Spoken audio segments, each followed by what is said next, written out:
Again, good morning, everybody. I'm the designated holiday giver.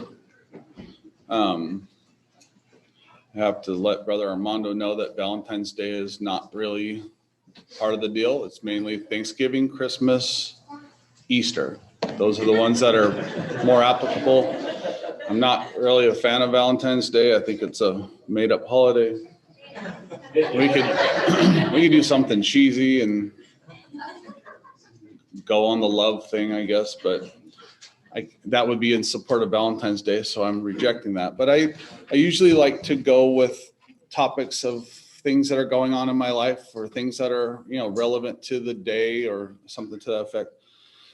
And our household has decided to, cut out fast food. We got really, it became easy to just do the quick and easy thing, especially during all the COVID stuff. And it's easy to DoorDash or just pick something up. And so we decided we're going to try to cut all that out and just eat healthy home cooked stuff. I mean, like people are supposed to do, I guess. And that's something that's going on in my life. So I'm going to talk about that in a certain sense, but not necessarily some crazy fad diet. We're just trying to eat the right things. And it did get me thinking a little bit on spiritual applications of that. And it's a common theme, especially even there's lots of Old Testament references to that. But in the New Testament, there are a lot of references to food and water and sustenance and where that comes from, and then proper spiritual diet and what we should be doing as mature followers of Christ and going on past the milk and eating more nutritious food and something that helps build muscle and something that helps build your brain.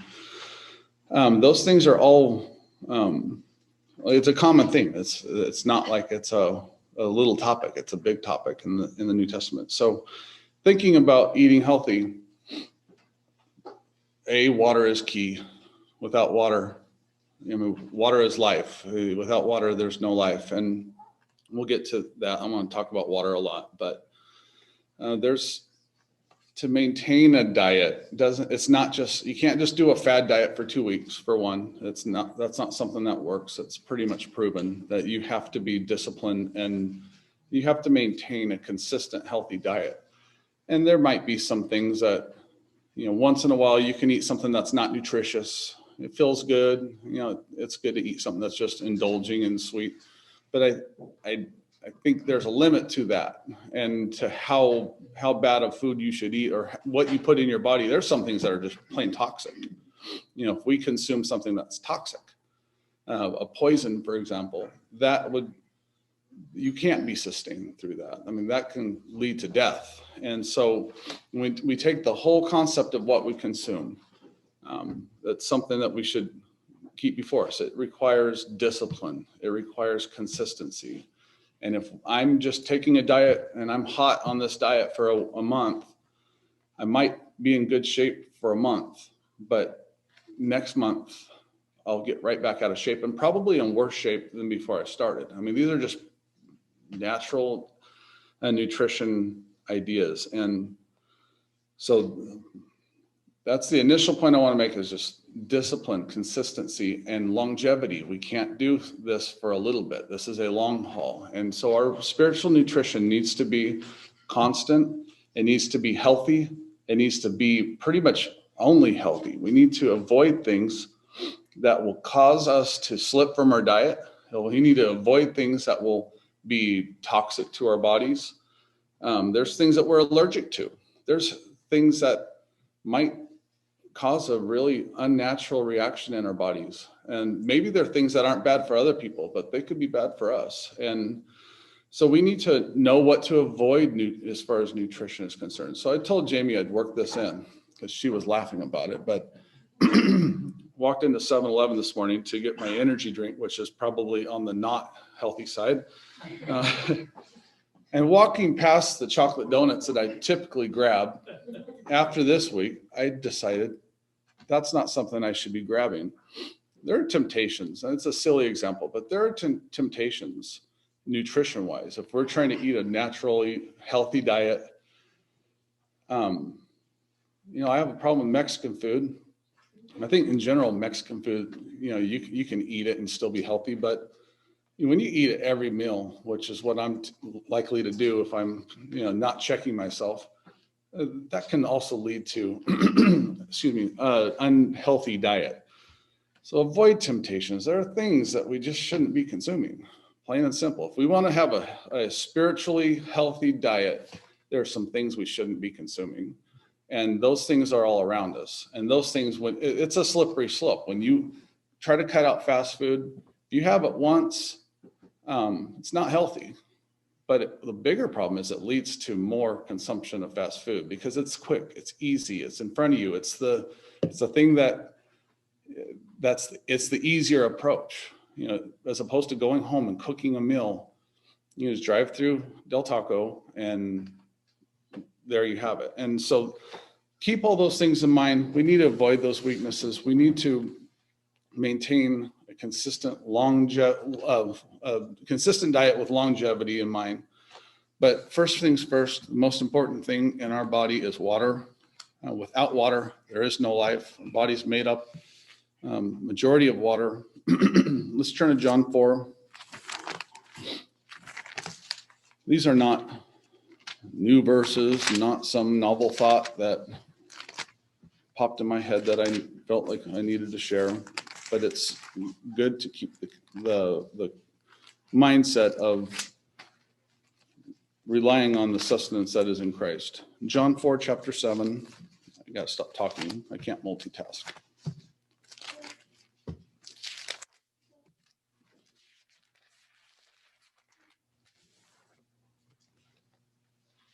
Christ a lot of times refers to himself as I am. I am this, and there's definitely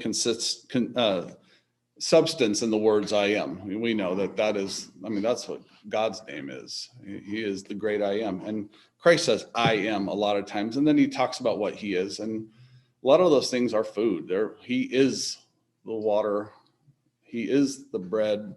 He is the things that sustained Israel, that gave them life, that gave them sustenance and kept them going when they had nowhere else to turn for food.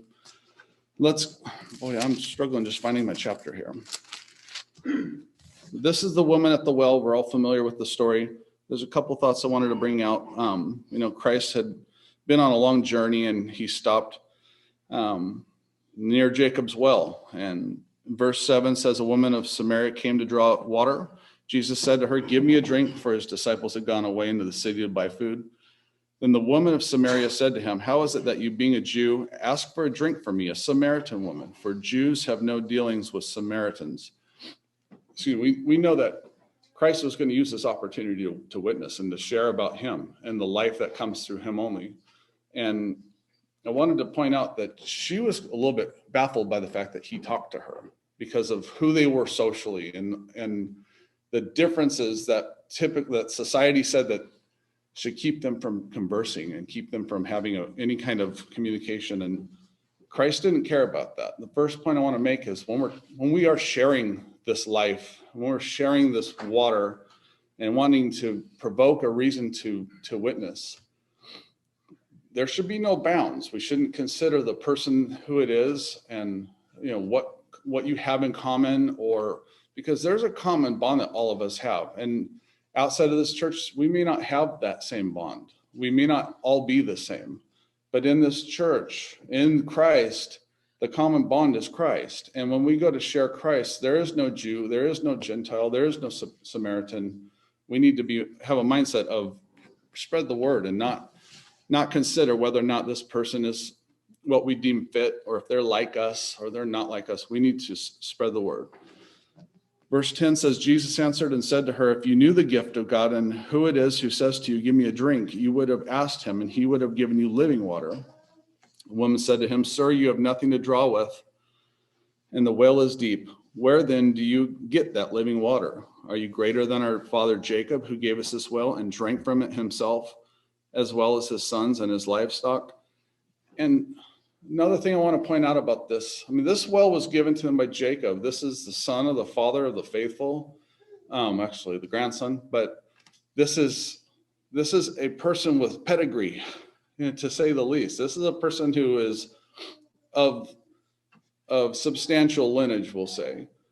And just because Jacob built this well, just because the origin of this well was of a godly man, doesn't mean that water was the living water. And mainly the point I'm trying to make is, our kids are put into a position to where we are showing them the living water. We are giving them that provision. But unless they take of Christ, or unless you take of Christ, or unless the person that you're showing this, just because that well has an origin of a spiritual person, or just because the environment we're in is, of Christ, a person is still required to take of Christ themselves. And I don't think I'm getting the point across that I'm trying to make as well as I'd like to, but just because there's pedigree in your house, or just because there's pedigree in the person that is showing you the word, it's irrelevant. And just because my father is Don Winkleman or my grandfather is Faworski, that is irrelevant to me. I mean, it is relevant. And there are a lot of things that talk about the benefits of even being a Jew, because to them we're committed to the oracles of God. And there's other things like that talk about the benefits of that, but we're still required to take of the living water ourselves. Verse 13 says, Jesus answered and said to her, whoever drinks of this water will thirst again, referring to the well. But whoever drinks of the water that I shall give him will never thirst, but the water I shall give them will become in him a fountain of water springing up into everlasting life. So without taking of Christ, the food is irrelevant.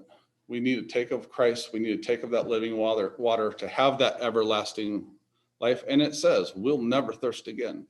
There is some permanence in that. There's something that is forever in that. And that is the foundation. So I'm not discounting that at all. But in order to maintain a healthy life, there's also some food that's needed, because you have to have water. But you can do with a little less food and still live, but you still have to eat. And in order for us to have a healthy, full spiritual life, we need to eat, and we need to eat regularly, and we need to eat healthy, spiritually speaking, of course. For the sake of time, I'm going to go ahead and pass that passage. Let's turn to John.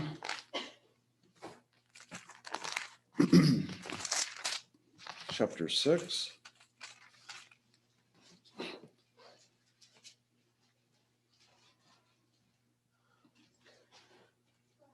Trying to think of what to cut out, because as usual, I don't estimate time very well. Even in my work, someone asks me how long it'll take to program something. Oh, it'll take a week. No, it's usually more like 3 or 4, just because I don't know what it is, if it's me overestimating myself or what. Let's go to verse 47. Most assuredly, I say to you, he who believes in me has everlasting life. I am the bread of life. Your fathers ate manna in the wilderness and are dead. This is the bread which comes down from heaven, that one may eat of it and not die. I am the living bread which came down from heaven. If anyone eats of this bread, he will live forever. And the bread that I shall give is my flesh, which I shall give for the life of the world. So we see the need to eat of Christ. And then he references manna. He was the manna. He's not saying that your fathers had manna or their works produced the manna. We know that their fathers in the wilderness, they relied on that manna to be sustained, to sustain their life, and that manna came from God Himself. It was Christ. It wasn't even from Christ. It was physically, spiritually speaking, it was Christ that they consumed. And in order for us to get through this wilderness, we must consume Christ. We must consume His word. We must take on these things, or we will not be able to get through the wilderness. I have to skip out some things. Let's move to 1 Corinthians chapter 3.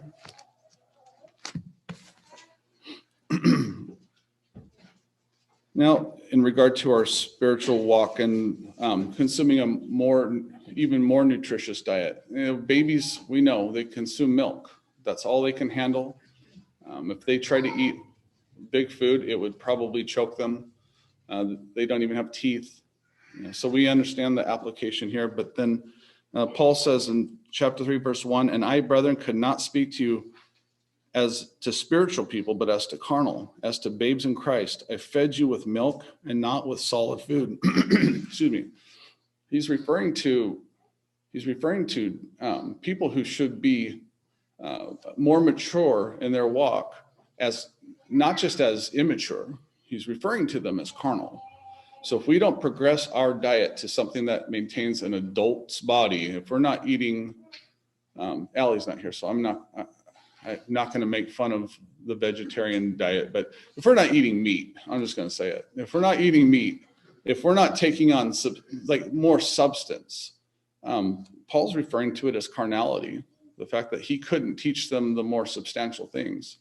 It's carnal. And we need to progress our spiritual walk. If we're still just drinking milk, there's a lack of substance that is required to be mature children of God.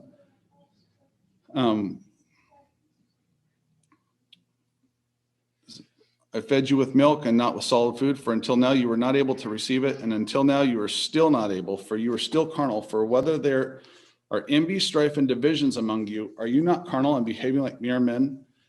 For when one says, I am of Paul, and another says, I am of Apollos, are you not carnal?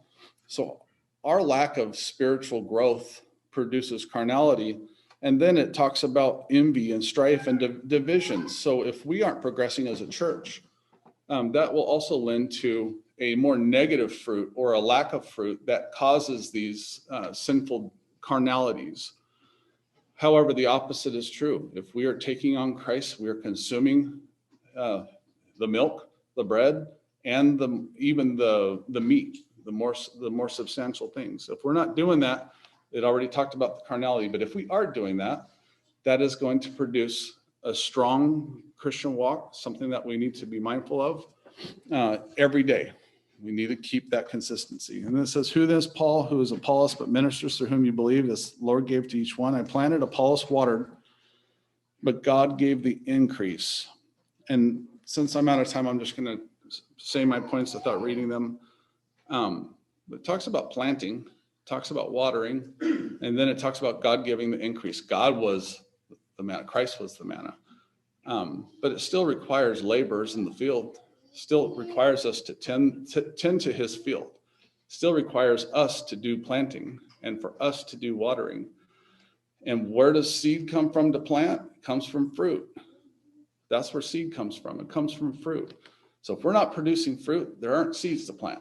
We need to be producing fruit, producing healthy spiritual fruit, and we need to be planting those seeds in the field. We need to be indiscriminate about who we plant them for, where we plant them. We need to just sow, and that's what we're commanded to do. Understanding that without a spiritual maturity, we lack the opportunity to grow. I've referenced my avocado tree a few times because I'm anxious for it to bear good fruit, but that also requires me to tend to it. And if I don't fertilize it and take care of it now, it's not going to produce any flowers in a month or any fruit in 5 months. It's not going to happen. It needs to be tended to constantly, even when the fruit isn't in season. It needs to be tended to. So let's remember the fruit that we bear. This is the point I was trying to get to, and I just didn't have time to get to my verses. The fruit that we bear, that can be used for the seed that we plant. And without that fruit, there is no seed. And so let's be mindful of our spiritual diets. Let's consume the word on a daily basis. Let's grow. And I appreciate this church, a place where there's no lack of substance. So if we're not consuming it, that's definitely on us. We need to be here to hear it also. But anyhow, that's all I have.